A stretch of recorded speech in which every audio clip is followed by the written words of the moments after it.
Today is September 1st, 2019. And in probably a couple more weeks, the summer season would be officially over. But today I want to show you my summer squash that is in this dilapidated greenhouse of mine. But as you can see how broad, how big this leaf is. Here's my hand, just to give you an idea of how big this leaf is. So the leaves of this marrow, summer squash, zucchini, I really don't know.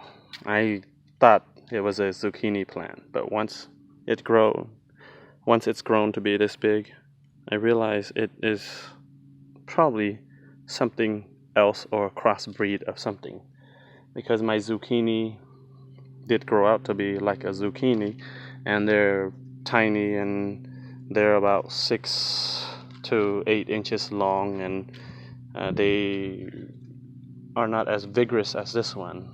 I'm also wondering, because the area that I grew this squash, it's actually on top of a former a compost pile that I created.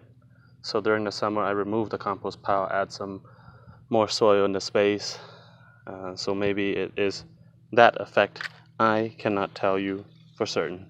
But anyway, this is the plant. It is bundled up. I probably grabbed maybe about 10 squash from this plant already, just to give you an idea of how well it produced during this summer months for me.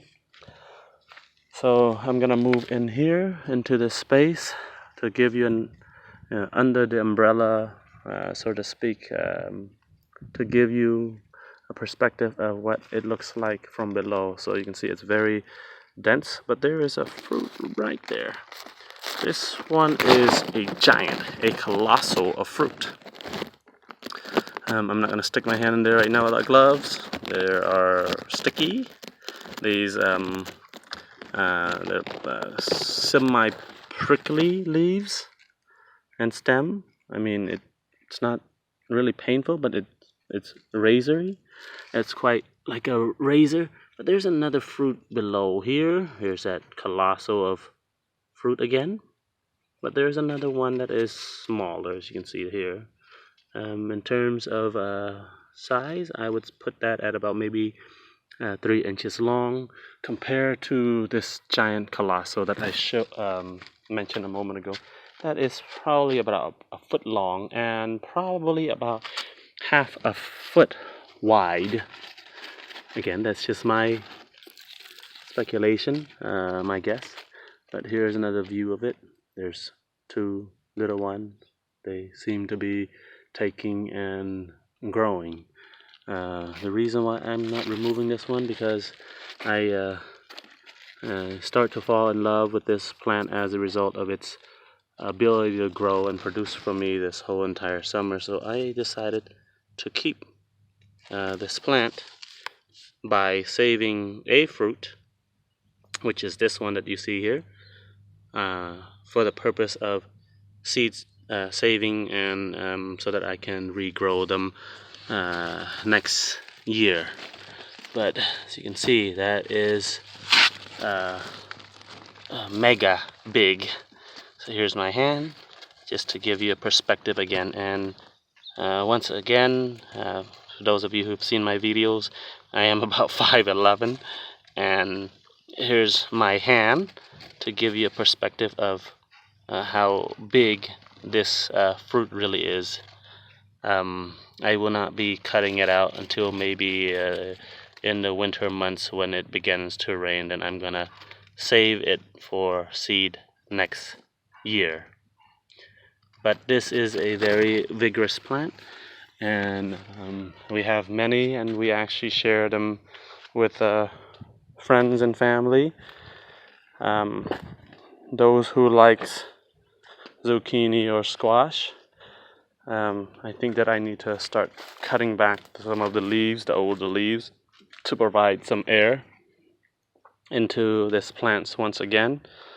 This is only one plant, there is not multiple, just one, but you can see the mass amount of leaves that it's creating just from this one plant. I actually, after I remove the leaves, I actually tie it up to this dilapidated greenhouse that I have, and allowing the sun and the air to help in the process of its growth.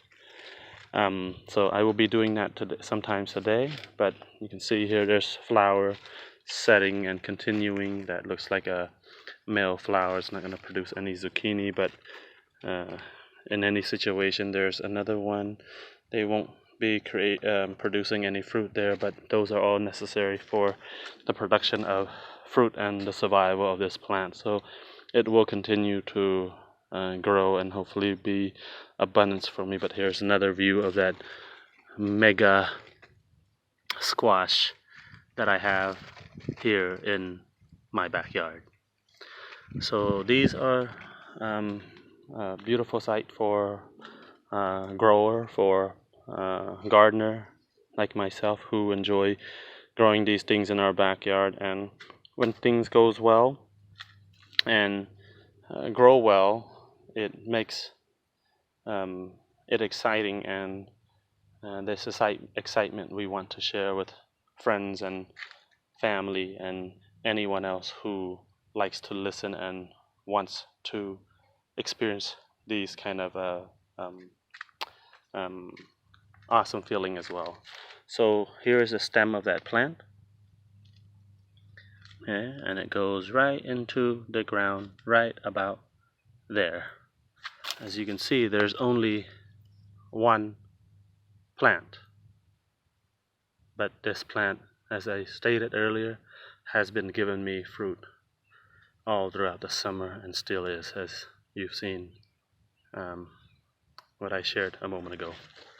So again, but this is the site where I actually remove the compost.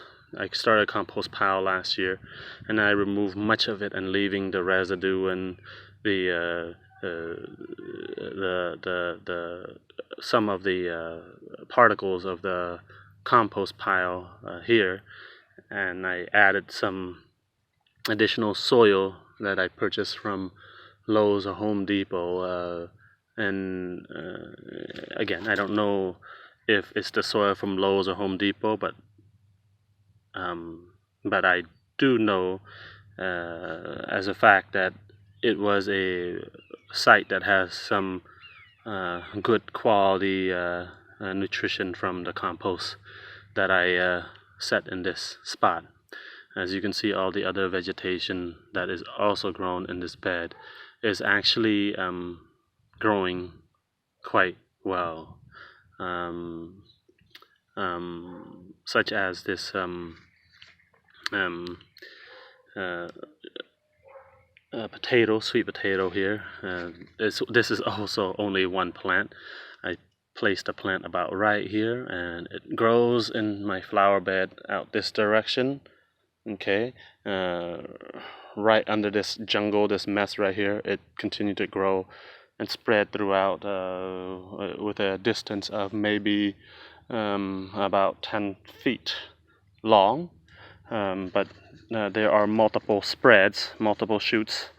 So therefore, my guess is if we were able to connect all of the shoots, all of the stems of this sweet potatoes, probably 40 to 50 feet long. But it's grown under the same flower bed, in the same flower bed, under the same condition as this mega squash that I have right here. So that is it for now. Thank you very much for viewing my video. I hope that all of you will enjoy this video, and if you do like it, please hit the like button, share and subscribe. Thank you very much, and have a wonderful day.